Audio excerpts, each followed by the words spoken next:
Assalamualaikum, selamat sejahtera. Okey, saya akan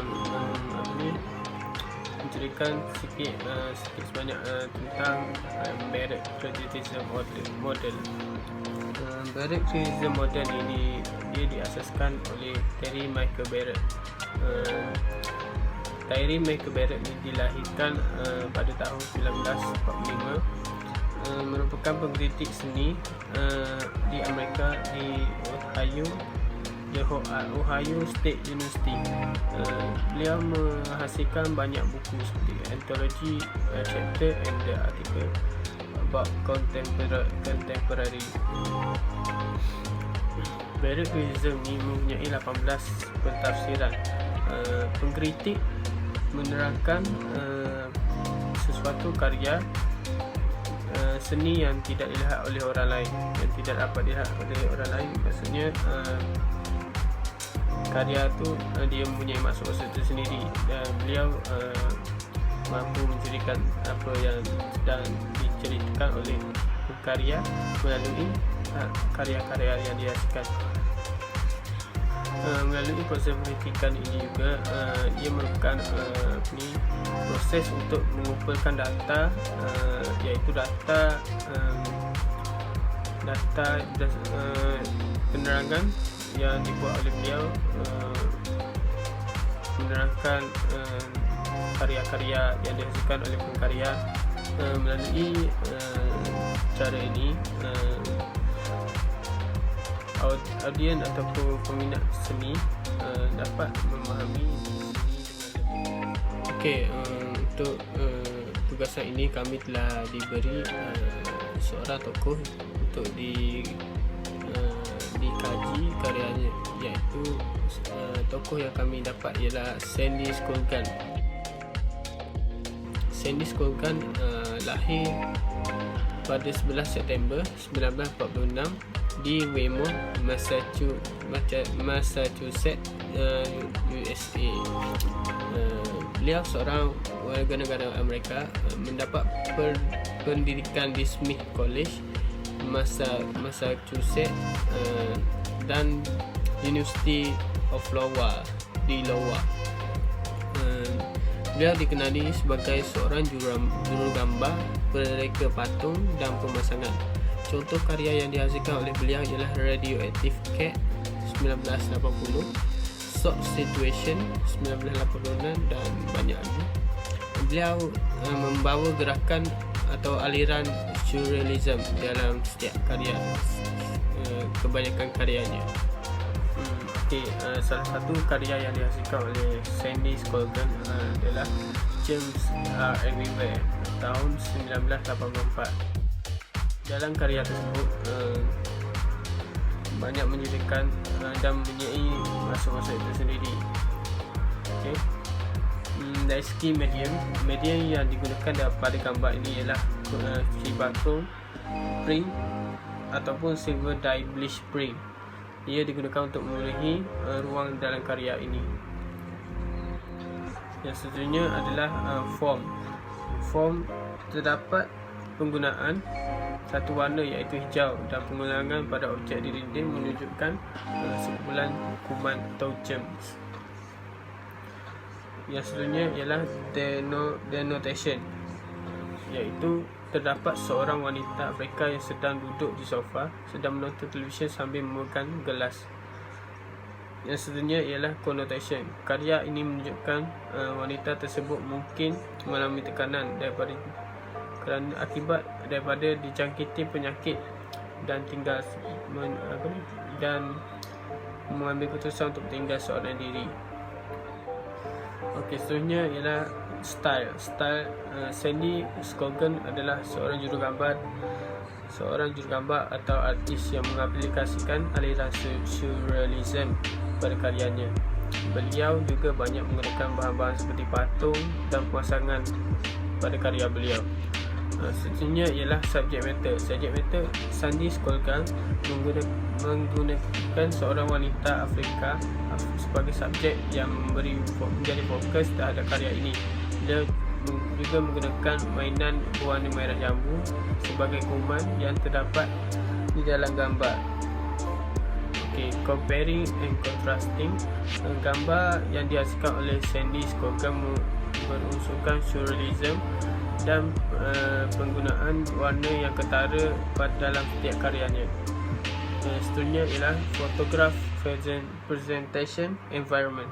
Gambar yang dipersembahkan memberikan pelbagai maksud sama ada tersurat atau tersirat dengan memfokuskan warna hijau. Wanita Afrika yang menceritakan bahawa wanita tersebut mempunyai penyakit yang berbahaya dan kuman itu telah merebak di setiap permukaan rumahnya. Assalamualaikum warahmatullahi wabarakatuh. Nama saya Dari Azizul Roslan. Saya akan mempertentangkan karya Sandy Scoggin yang bertajuk Babies at Paradise Homes pada tahun 1964. Pada dasarnya, karya ini menggunakan medium ink on red coat paper yang menghasilkan karya yang lebih menarik. Patung bayi yang dijadikan subjek utama dan menjadikan titik fokus yang ditekankan ialah form bagi karya ini. Denotation karya ini terdapat beberapa orang dewasa yang berada di tepi tasik kemungkinan datang untuk melihat persekitaran tasik. Connotation terdapat ramai orang sedang bersantai sambil dikelilingi patung bayi. Style yang digunakan ialah surrealist. Subjek mata karya ini ialah patung bayi. Comparing and contrasting. Karyanya berunsur surrealist dan warna yang berbeza atau skema warna monochronic. Akhir sekali, photograph presentation environment. Hasil karya ini yang mempunyai pelbagai maksud tersirat dan tersurat.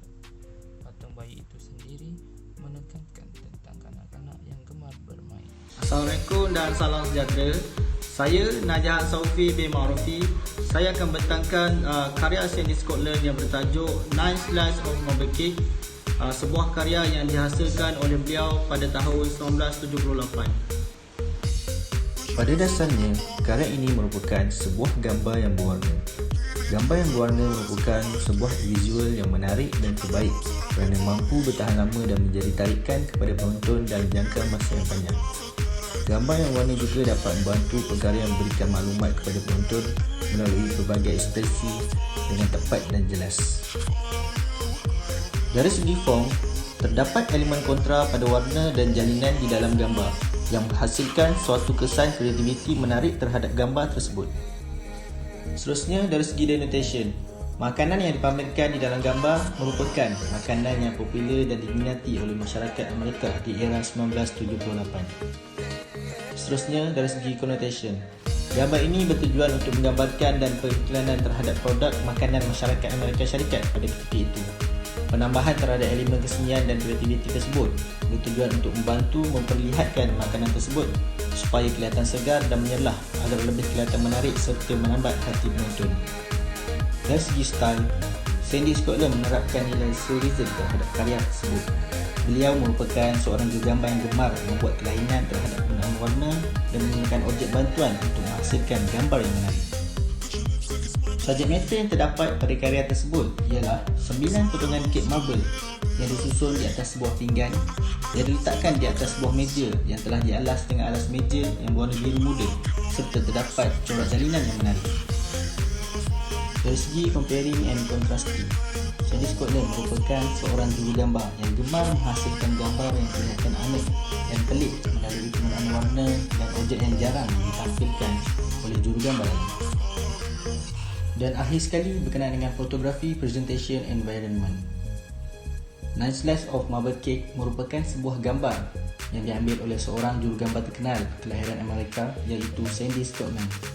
Gambar tersebut mula diperkenal dan dipertonton di khalayak umum pada tahun 1978 dan sehingga kini gambar tersebut masih dipamerkan di sebuah muzium di Amerika.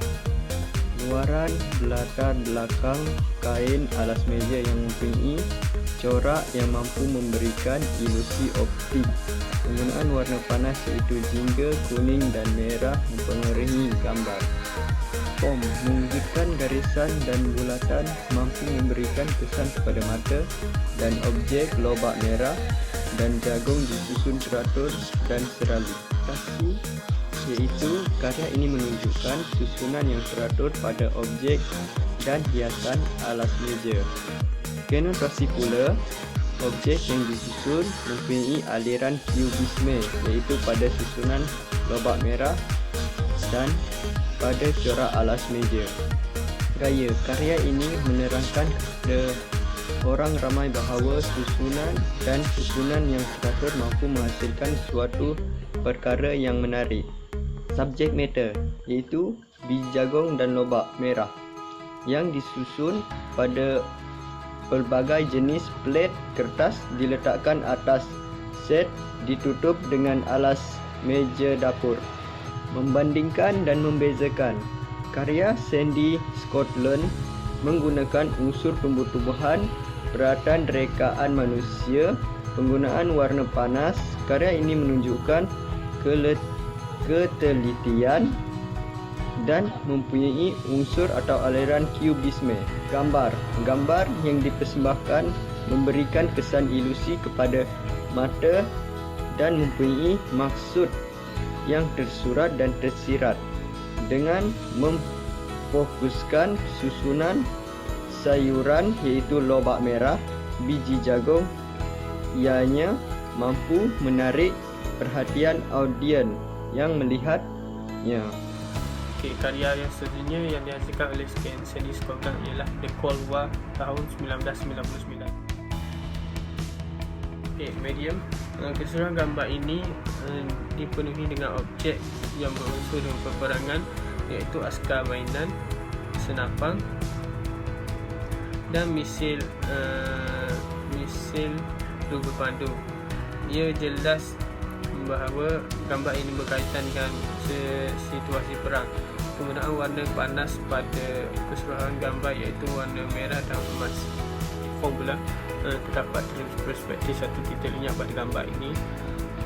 Kedudukan subjek lelaki yang bersama anjingnya menjadi tumpuan mata kerana objek lain menghala ke arahnya. Denotation, seorang lelaki terbaring sambil kepalanya berada di bawah meja kerana ingin berlindung daripada ancaman serangan. Bagi connotation pula, gambaran situasi perang yang berlaku pada setiap zaman atau mungkin lelaki tersebut mengalami mimpi buruk semasa tidur.